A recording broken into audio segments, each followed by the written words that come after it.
So guys, welcome back to another episode of the Championship Roundup. In today's video, we've got a lot of action to go over. All this weekend's games will be discussed, and in the second half of the video, we'll be predicting what we think is going to happen in midweek as well. We've got a full fixture list coming up. Only 3 games left of this Championship season, and yet everything's still to play for. Realistically, we've still got 9 teams who could still be relegated, which is bonkers for this stage of the season. The race for the top 6 is still hotting up. There's only 3 points that separates 11th from 6th at the moment. And then, of course, the race for automatic promotion as well. Leeds took a massive step towards the Premier League this weekend, and they could even secure it in midweek if results go their way. So all that will be discussed, but before we do hop into anything, I will include your guys' score predictions on screen now. So if any of you did get any of your predictions correct, then fair play to you. I had a pretty decent week. Both myself and FIFA got 2 of our score predictions correct this weekend. I got both the Fulham and Preston games correct, so not too bad going from me. If you're going to enjoy today's video, make sure to leave a like. But without any further ado, let's hop into these games. So starting out with Friday's early kickoff, that saw Luton beating Huddersfield by 2-0. Now we said in the preview to this game that since lockdown, Luton have been pretty consistent. They've just not been winning enough matches. There's been one too many draws in there.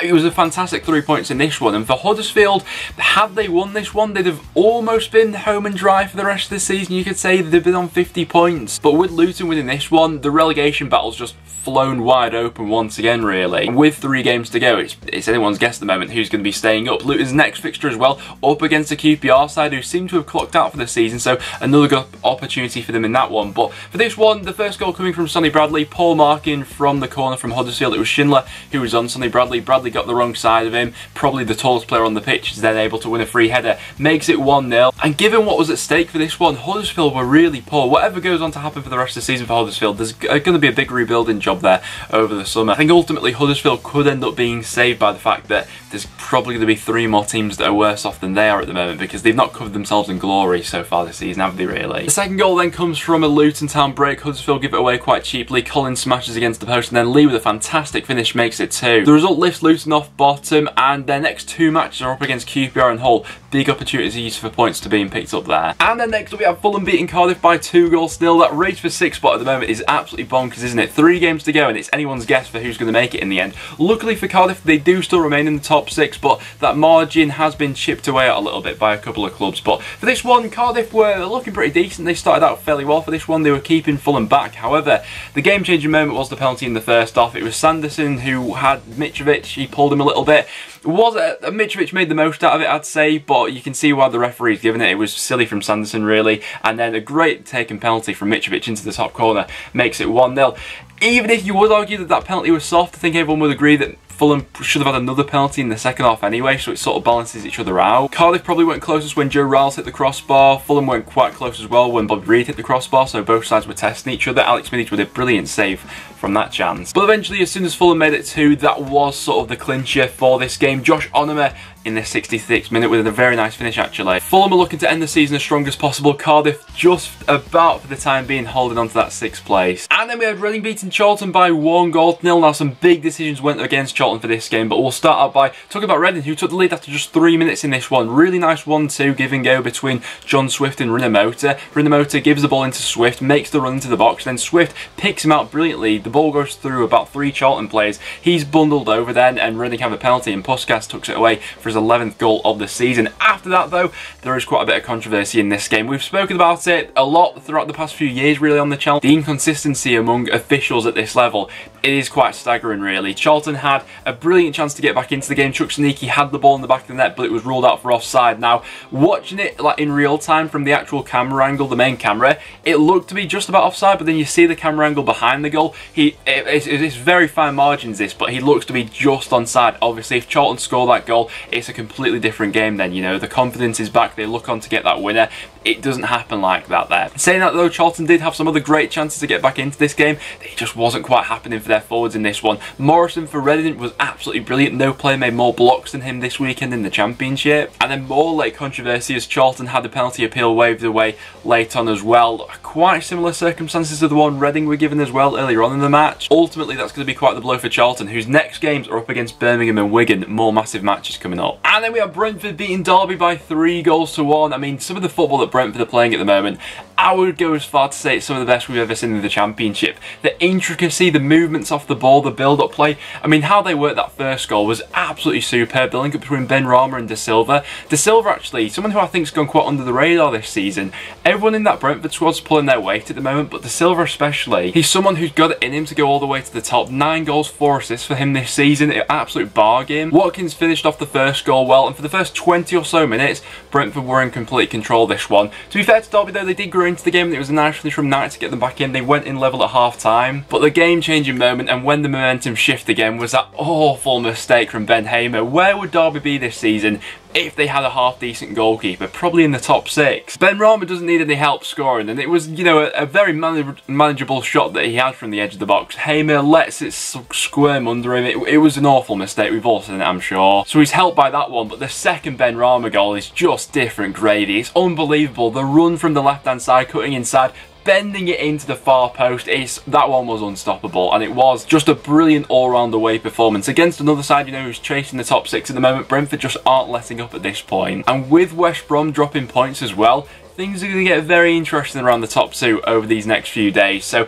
big win for Brentford. Derby still not out of it. They've got a big game against Cardiff coming up next. Then we have Barnsley against Wigan playing that as a goalless draw. Quite the physical battle in this one. How Anthony Robinson wasn't sent off and Fox was remains to be a bit of a mystery. Robinson pretty much like folded Ludwig in half with that challenge. It was absolutely bonkers, but Barnsley, it's another point picked up for them, but you feel like over their last 2 matches, Luton and this one against Wigan, to just pick up 2 points from those 2 matches, with their remaining 3 fixtures, it's going to be tough for them to survive from this point onwards. Their next 3 matches are up against Leeds, Forest and Brentford. Should they make up the necessary points from those 3 matches, then fair play to them, they deserve to stay in this league. In terms of Wigan, their next 3 sees them go up against Hull, Charlton and Fulham, so the next 2 especially are crucial. The game against Hull especially feels like it is make or break for them. In terms of chances, Barnsley had quite a few for this one, a few speculative efforts in the first half. Naismith had a good chance let on for Wigan, but neither side could capitalise in the final third, and like I say, it's going to go down to the final 3 matches. And then we have West Brom playing out a 1-1 draw against Blackburn Rovers. That does open the door a little bit for Brentford, doesn't it? West Brom, their destiny still very much in their own hands from their last 3 matches. They need 7 points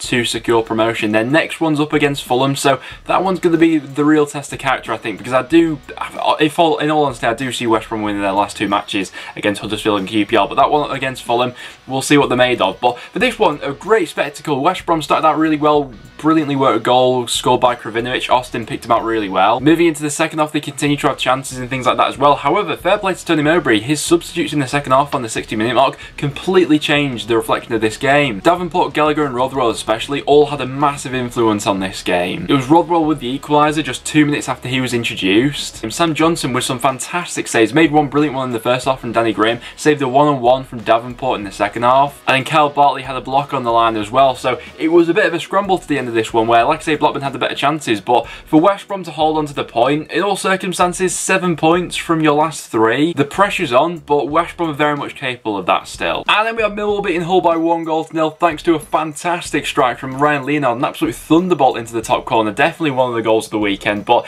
I think what we've learnt more than anything over these last couple of weeks is that you can't rule anyone out for this top 6 hunt at the moment, because the other day I was saying that I didn't really see Millwall doing it. They were sort of meandering around the end of the season. They picked up all 3 points in this one. Suddenly they're only 2 points off the top 6 again. They had chances to kill this one off in the first half. Mitchell, Hutchinson and Leonard as well all had fantastic chances to make it too, but it was a professional performance from them in the second half to ground this one out. Hull had a couple of openings here and there. You know, Malik Wilkes had a decent chance that was well held by Bilkowski. A couple of other flashes which just went wide. Hull's next season's pretty much going to be determined by the next 2 matches up against Wigan and Luton, whereas Millwall have got a big game coming up next against Blackburn. And then we have Bristol City beating Middlesbrough by 3-1. Bristol City, another side who we pretty much ruled out of the race for the top 6. Suddenly they pick up back-to-back wins and they're only 3 points off it once again. It really is, for a club in and around the top 6, I know myself, it is the hope that kills, isn't it? But it's amazing to see how confidence and momentum can shift after sacking the manager, because, I mean, I don't know how this Bristol City side has been struggling to score goals for such a long period of the season, because some of their forward options are fantastic. You know, the likes of Jeju, Nakiwa, well as Jamie Patterson.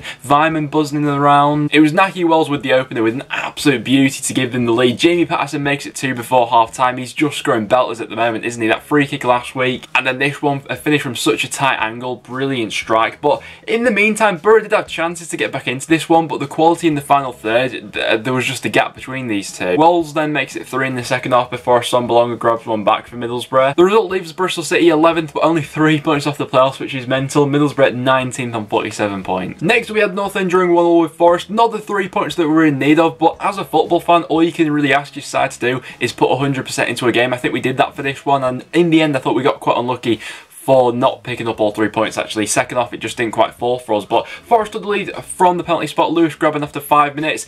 It was a bit clumsy from us, I'm not going to lie. Pearson bumps into Da Costa, who looks to be losing his foot and a little bit slipping, but Pearson bumps into him. It was needless, it was clumsy. Forest took that away, grabbing his 20th goal of the season, but Preston respond almost instantly just 10 minutes later. Nice link-up play, Rafferty into Brad Potts. Brad Potts, who's been one of our best players since lockdown. Nice ball into Stockley, a nice finish from him. Stockley, by the way, won absolutely everything in this game. We switched up our system once again, went 2 up top, we played a 4-4-2, and although we did look a little bit vulnerable on the break at times, that's where Forest got most of their chances from, I thought we were looking really good for this game. Bauer had a header which was cleared off the line by Watson. Brad Potts had a great chance which was blocked, and so did Tom Barkhuizen as well. Both massive blocks from Nottingham Forest. And for Forest goal threat, probably the biggest threat they had was coming from Amiobi having a speculative shot here and there. You know, I actually thought we defended really well. The downside for North End, as well as dropping some points, was both Ben Davis and Ben Pearson went off injured for this one. If they're going to be missing for, you know, our next 3 matches, that's quite the blow for us. But I thought the players who came in for them did really well. Ryan Ledson, been so impressed by him lately. The same can be said for Jordan Story as well. Our next game is up against Brentford, and that's going to be, you know, it's going to be an uphill battle, isn't it, going to Griffin Park with the way they're playing at the moment. But this is the Championship, anything's possible. I thought we put a lot into this one, and in the end got a little bit unlucky not to win it. After that we had Sheffield Wednesday beating QPR by 3 goals. Still much needed win for Sheffield Wednesday with the way things were going for them. QPR, I mean, they seem to be on their holidays already, don't they? They've more than clocked out for the season. They were just so slow to react to anything. Second balls on the ball, they were poor. There was no real press in their play. Sheffield Wednesday got their early goal and capitalised on it from there, really. Iorfa with the first after 5 minutes. Josh Windass to defend it. We've seen some poor defending over this weekend in the Championship, but the defending from that corner for the Josh Windass goal from QPR, bonkers. Murphy then makes it 3-0 in the second half. Really nice finish actually. Josh Murphy is definitely a player who I'd like to see sign for Wednesday permanently. He's grown in confidence as the season's gone on. Same for Windass as well. I thought he was causing quite a few problems, making those runs in behind. I mean, in the second half, QPR had a couple of openings going forward, but overall it was very poor from them. Sheffield Wednesday much better and much more clinical in this one. And then we had Stoke brushing aside Birmingham as they beat them by 2-0. Big result in the grand scheme of things at the bottom of the Championship. Birmingham,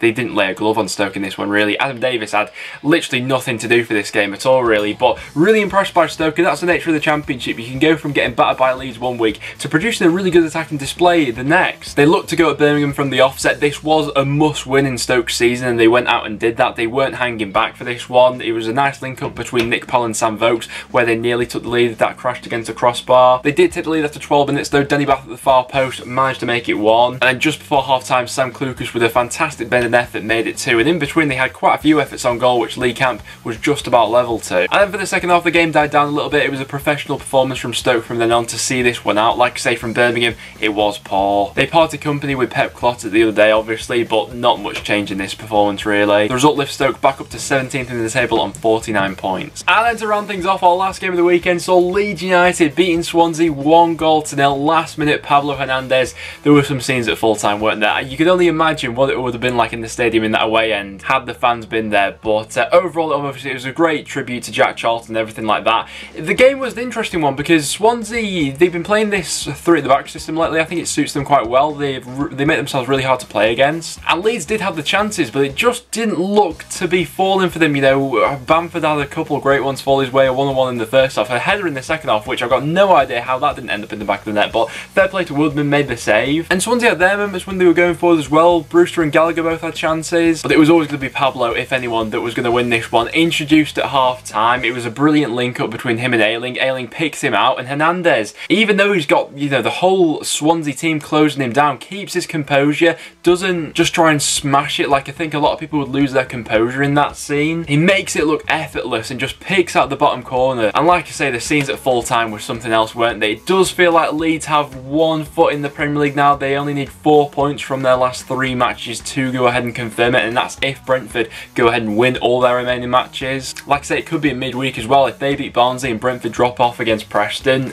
we'll see. Ultimately, it was a bit unlucky for Swansea because I thought they dug in quite well for this one. They remained 1 point outside of the top 6, but that is absolutely massive from Leeds. Well guys, there you have it. There were all the matches that went on this weekend. As you can see to the side of me, that is how the championship table is lining up with only 3 games to go. In terms of my result of the weekend, I think I am going to give it to Leeds, you know. I think that in terms of the possible matches where we saw them potentially slipping up, in this away at Swansea was one of them, but they've come through it in very dramatic circumstances. Then for my goal of the weekend, we did have some crackers scored, but it's got to be Said Benrahma. That second goal against Derby, oh my god. It's going to be quite the finale to this championship season. So do let me know in the comments down below, what did you make of your team's performance? And now, without any further ado, let's move into these score predictions. So starting out with Tuesday's early kickoff, West Brom going up against Fulham. Massive game. Like we mentioned before, West Brom needs 7 points from their last 3 to go ahead and secure promotion. From their remaining fixtures, this is no doubt the hardest one they've got. A point wouldn't be the end of the world for West Brom. That would leave them needing to win their last 2, which are winnable games, but obviously pressure can